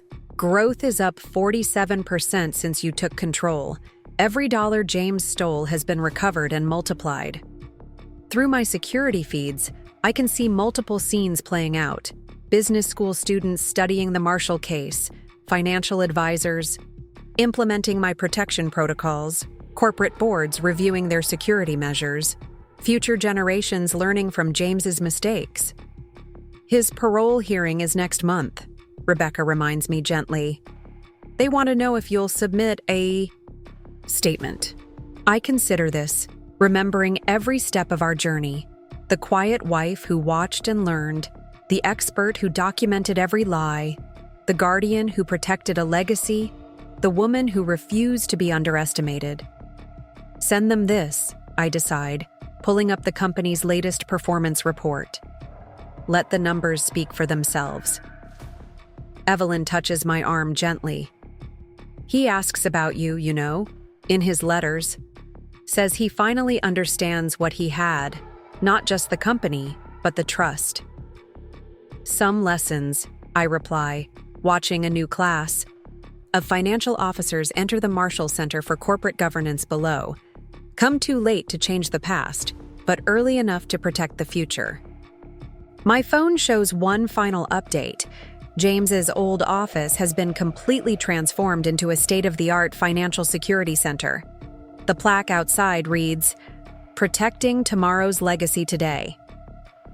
The next generation of Marshalls starts their financial education program tomorrow, Rebecca reminds me. Would you like to speak to them?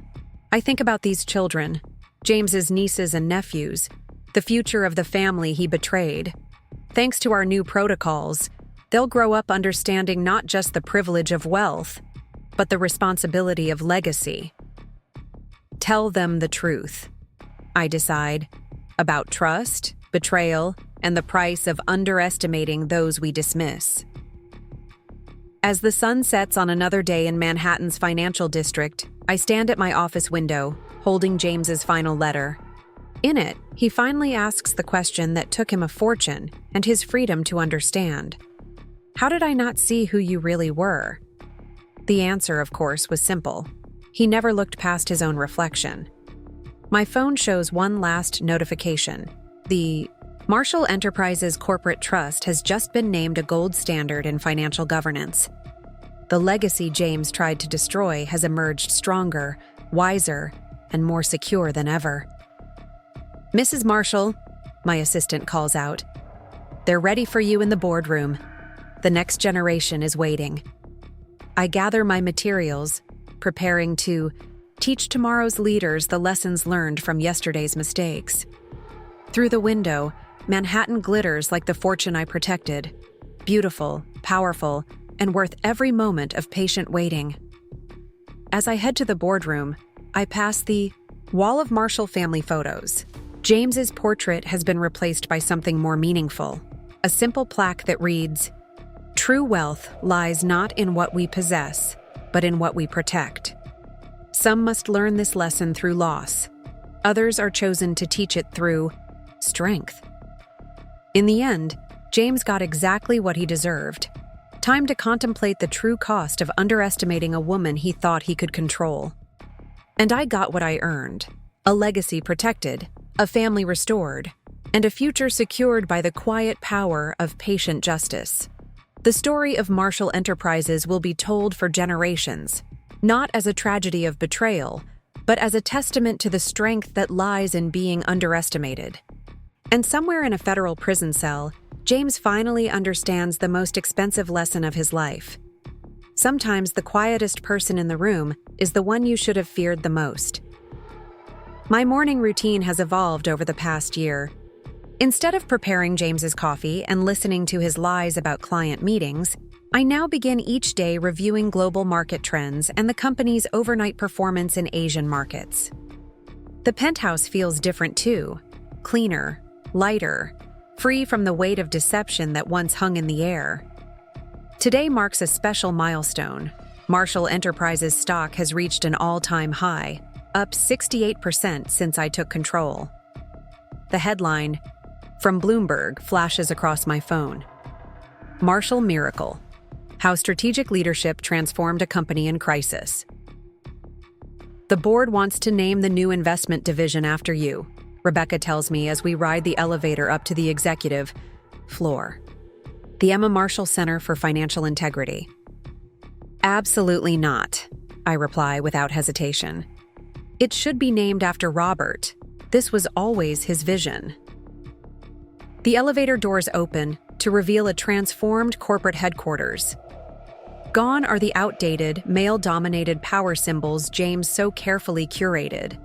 The aggressive bull sculptures, the imposing dark wood paneling, the intimidatingly large conference tables designed to make visitors feel small. In their place, a design that reflects our new corporate values: transparency, accountability, and collaboration. Your 9 o'clock is here, my assistant informs me. The delegation from the Financial Ethics Committee. I welcome them into my office. 5 distinguished experts who once might have dismissed me as just another corporate wife. Now they're here to learn the Marshall method of financial governance. Before we begin, says Dr. Abernathy, the committee chair, I want to personally thank you for what you've done for our industry. The standards you've established have already prevented 3 major corporate fraud cases.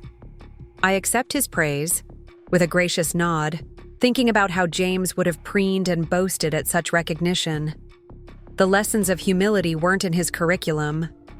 The latest transcript from James's financial rehabilitation program arrived, Natalie tells me privately after the meeting concludes. His instructor says he's become something of a case study himself, the patient teaching other inmates about the warning signs he missed in his own behavior. Ironic, I observe, reviewing the documents. He's finally found his calling as a financial ethics instructor, from behind bars. My phone chimes with an alert. Another financial publication wants an exclusive on the woman behind the Martial Revolution. I decline politely. The work speaks for itself. The morning unfolds with a series of strategic meetings. Our expansion into sustainable investing, the launch of our financial literacy app for young professionals, restructuring the corporate charitable foundation to focus on economic education for underserved communities. In each discussion, I can feel James's absence like a phantom limb, the space where chaos once ruled, now filled with purposeful growth. Evelyn called, Rebecca informs me between meetings. The Family Council unanimously approved your nomination as permanent CEO. It's official now, no more interim in your title. I allow myself a small smile, remembering James's obsession with titles and corner offices. What he failed to understand was that true power never required such obvious symbols. At noon, I step into the auditorium where we've gathered all 500 Manhattan employees. The satellite offices around the world are connected via video conference. Every face turned toward me represents someone affected by James's betrayal. Employees whose retirement funds he risked, teams whose projects he undermined, careers he jeopardized with his reckless ambition. 1 year ago today, I begin, my voice carrying clearly through the hushed space. Martial Enterprises stood at a crossroads. The path we chose wasn't the easiest one. It required painful truths, difficult decisions, and a fundamental recommitment to the values this company was founded upon. I pause, letting my gaze travel across the assembled faces. Today, I'm proud to announce that every dollar misappropriated under the previous leadership has been recovered and restored. The employee pension fund is not only secure, but has grown by 22%. The Educational Foundation has doubled its scholarship offerings, and each of you will find a special bonus in this month's paycheck, not as compensation for what you endured, but as recognition of what you helped rebuild. The applause is immediate and thunderous. Through the video screens, I can see teams around the world rising to their feet. But our work isn't finished, I continue once the ovation subsides. Today we launch the next phase of our journey, the Martial Corporate Integrity Initiative. This isn't just about preventing another crisis. It's about establishing a new standard for what corporate responsibility means in the 21st century.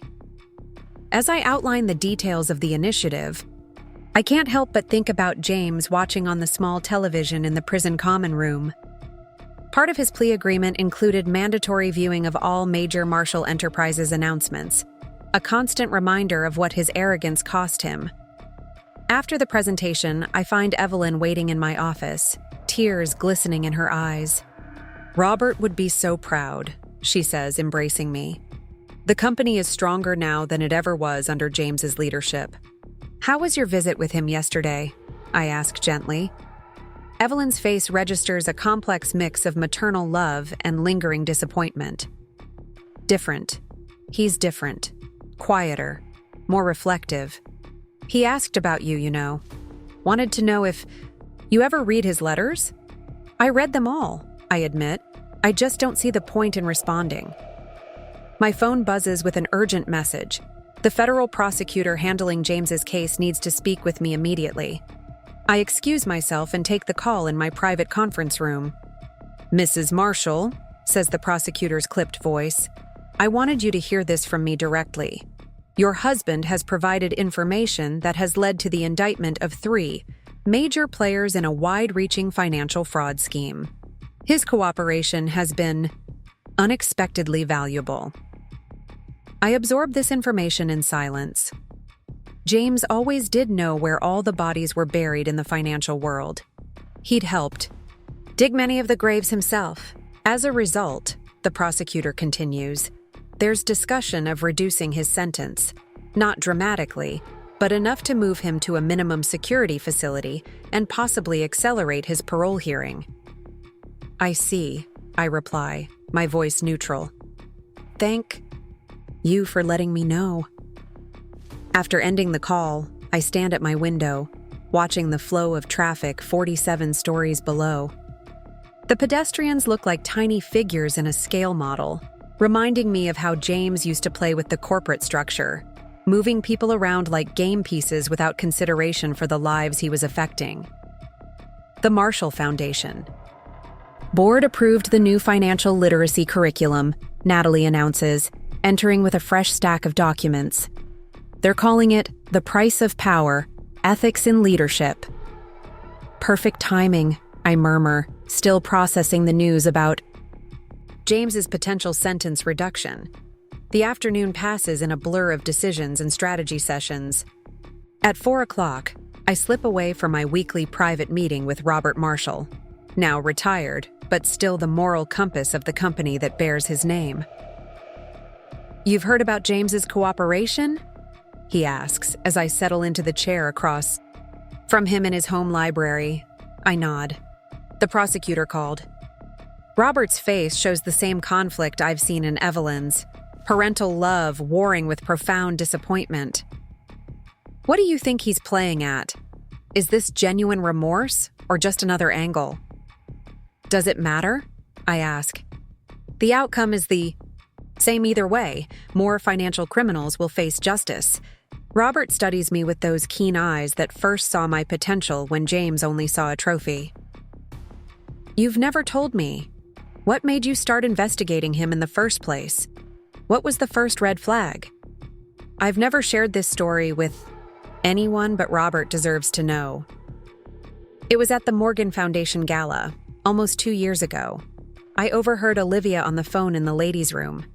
She was laughing about being the upgrade from his past her prime wife. She said James told her I was decorative but depreciated. Robert winces. That must have hurt. Not as much as you might think, I reply honestly. It was clarifying. Actually, like a fog lifting. That night I went home and pulled up our financial records. By morning, I'd found the first discrepancies. And you never confronted him? What would have been the point? To give him time to cover his tracks? To listen to more lies? I shake my head. I'd spent years being decorative. It was time. To be destructive instead, to his plans, not to the company. Robert's laugh holds genuine admiration. James always said you weren't interested in finance, that your eyes glazed over whenever he talked business. They did, I admit with a small smile. But not because I didn't understand, because I couldn't bear to watch him mismanage what you'd built while pretending he was a financial genius. As I prepare to leave, Robert hands me an envelope. His latest letter to me. I thought you might want to see it. I take it, curious despite myself. The return address shows not the federal detention center where James has been held, but a minimum security facility in upstate New York. They've already moved him, I observe. Last week, Robert confirms. Read it when you're ready. Back at my office, the day concludes with a final round of meetings and decisions. At 7, I dismiss my staff, assuring them I'll handle the remaining calls from our international offices. Alone at last, I open James's letter to his father. Dad, I know nothing I can say will undo the damage I've caused. To the company, to our family name, to the legacy you built. But I'm trying to understand how I went so wrong, and I think I finally see it clearly. I was so focused on appearing successful that I forgot what real success looks like. I watched you build something that provided value, security, and opportunity for thousands of people. But somewhere along the way, I convinced myself that the trappings of success, the title, the office, the lifestyle, were more important than the responsibility that came with them. I underestimated everyone around me, you, the board, our employees. But most of all, I underestimated Emma. She saw everything I was trying to hide, not because she was spying, but because she was paying attention in ways I never did. The financial ethics instructor here asked us a question yesterday that keeps me awake at night. What is the true cost of betrayal? The other inmates talked about their prison sentences, their lost families, their ruined reputations. But I keep thinking about something else. The moment in that boardroom when I looked at Emma and finally saw her clearly, maybe for the first time since we met. The cost wasn't just what I lost, but what I failed to see when I had everything. Tell her. Tell her I understand now why you made her a board member. You saw what I refused to see. Your son, James. I fold the letter carefully and return it to its envelope. Outside my window, Manhattan has transformed from day to night, the office lights creating constellations against the darkening sky.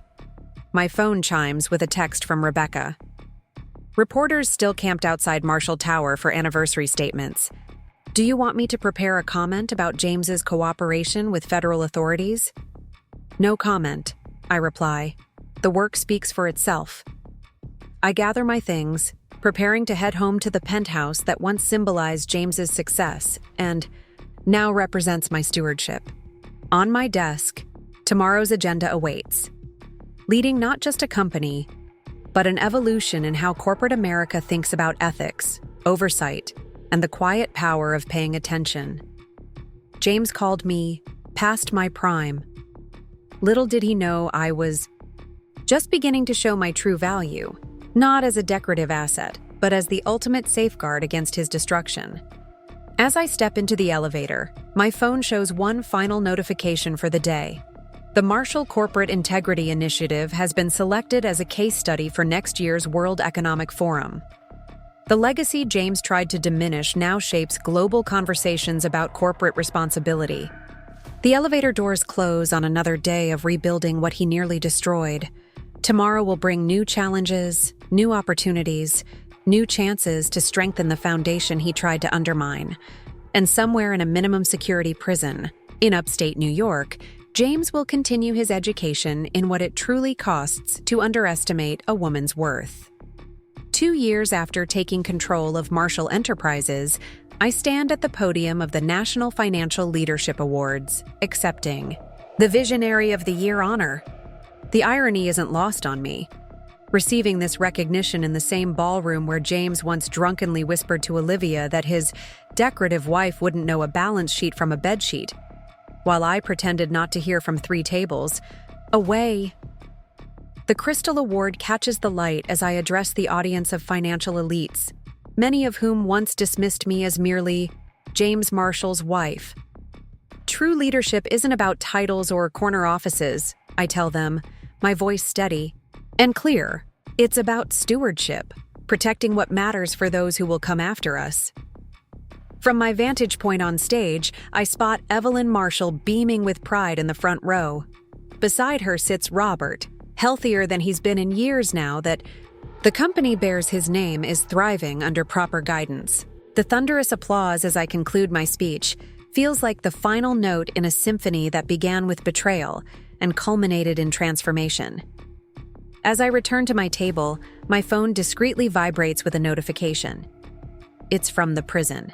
Outreach coordinator, James has completed his business ethics curriculum and has been granted permission to teach financial responsibility to other inmates. Life's little ironies never cease. Your story has become required reading at Columbia Business School, whispers Catherine Reynolds, the formidable CEO seated beside me. My daughter's professor uses the Marshall case study to teach corporate oversight principles. They call it the Emma effect. I acknowledge her comment with a modest nod, though privately I find satisfaction in knowing that future business leaders are learning from James's catastrophic errors in judgment. His greatest contribution to corporate America turned out to be serving as the perfect cautionary tale. Later that evening, as my driver navigates through Manhattan's glittering canyons, Rebecca calls with the latest numbers. Marshall Enterprises stock has hit another record high. Our ethical investment fund has outperformed the market by 23%, and applications to our corporate mentorship program have tripled since last quarter. Oh, And Olivia's book finally published. Rebecca adds, a note of amusement in her voice. It's called Collateral Damage: My Life with a Financial Criminal. The reviews are savage. Apparently, she tried to position herself as an unwitting victim rather than an active participant. The financial records told a different story, I respond, watching the city lights blur past my window. They always do. At home in the penthouse, now, redesigned to erase all traces of James's gaudy preferences, I find a letter delivered by courier. The return address shows the minimum security facility where James serves his reduced sentence for cooperation with authorities. Unlike his earlier desperate pleas and self-serving apologies, I recognize his lawyer's professional letterhead. Inside is a formal request for my support at his upcoming parole hearing, along with signed divorce papers requiring only my final signature. After all this time, he's finally accepting the inevitable. Attached is a personal note in his handwriting. Emma, I will not ask for forgiveness. We're well beyond that. I recognize now what you saw long before anyone else. I was never worthy of the trust placed in me. Not by the company, not by my family, and certainly not by you. The man you married disappeared long before you discovered his betrayal. Perhaps he never truly existed at all. What you've built from the ashes of my failures is extraordinary. The Marshall name means something honorable again because of you, not despite me. I've signed the divorce papers with no contest to your terms. Whatever decision you make regarding my parole hearing, I will accept it as nothing less than I deserve. James I place his note in the file containing every piece of documentation from his downfall. A comprehensive archive of evidence, consequences, and resolution. The final page in a story that changed everything. The next morning, I meet with Robert and Evelyn for our weekly breakfast. These meals have become a cherished tradition since I took the helm of their family legacy. Today feels different, though. There's a weight to their shared glances, an unspoken question hanging in the air. You've heard about James's parole? Hearing, Robert finally states, stirring his coffee. I nod. His lawyer sent the request yesterday. Evelyn reaches across the table to cover my hand with hers. Whatever you decide, we will support you completely. You've earned that right 1,000 times over. The board's position is equally supportive, Robert adds. Your leadership has been transformative. No one questions your judgment anymore, least of all me. I think about James's journey from entitled heir to financial criminal to prison educator. It's not redemption. Nothing could redeem the trust he shattered or the legacy he nearly destroyed. But it is, perhaps, evolution. I won't oppose his parole, I decide aloud, but I won't actively support it either. The evidence should speak for itself, both of his crimes and his subsequent cooperation. Later that day, I finalize the launch of what may be my most meaningful initiative yet. The Marshall Financial Literacy Foundation for Young Women. Using funds recovered from James's hidden accounts, we'll provide education, mentorship, and startup capital for the next generation of female financial leaders. Your 3 o'clock is here, my assistant announces as I review the foundation's curriculum. The interview with Financial Leadership Quarterly. The journalist, a sharp-eyed woman in her 40s, gets straight to the point. Mrs. Marshall, you've accomplished what many deemed impossible, not just saving a company from collapse, but transforming it into an industry leader in both performance and ethics. What's the secret to your success? I consider the question, thinking of all the nights I lay awake cataloging James's deceptions, all the years I was underestimated and overlooked, all the strength I found in being perpetually dismissed. Pay attention, I tell her simply. True, power doesn't announce itself with corner offices and expensive watches. It reveals itself in the details others are too arrogant to notice. As the interview concludes, my phone shows an alert about Marshall Enterprises' newest achievement. Our corporate governance model has been adopted by the Federal Financial Oversight Committee as their recommended standard for the industry. The journalist pauses at the door. One last question, if I may. Do you ever think about what your husband lost by underestimating you? I smile, thinking of James in his prison classroom, teaching other men the lessons he learned too late. I don't think about what he lost, I reply. I think about what I found, my purpose, my voice, and the opportunity to protect something valuable for generations to come. That evening, I signed the divorce papers, officially ending my marriage to James Marshall. As I place my signature on the final line, I reflect on the journey that brought me here. From overlooked wife to corporate savior, from silent observer to influential leader. James and Olivia called me past my prime when they thought I couldn't. Hear them at that fateful charity gala 2 years ago. They never realized they were witnessing the exact moment I decided to prime his company for takeover. Some lessons come at an incalculable cost. James paid with his freedom, his reputation, and his future. I paid with years of silent vigilance and the death of what I once believed was love. But from that costly education came something invaluable, a legacy worth protecting and a powerful truth. Sometimes the person everyone underestimates is precisely the one they should fear most. Up next, you've got 2 more standout stories right on your screen. If this one hit the mark, you won't want to pass these up. Just click and check them out.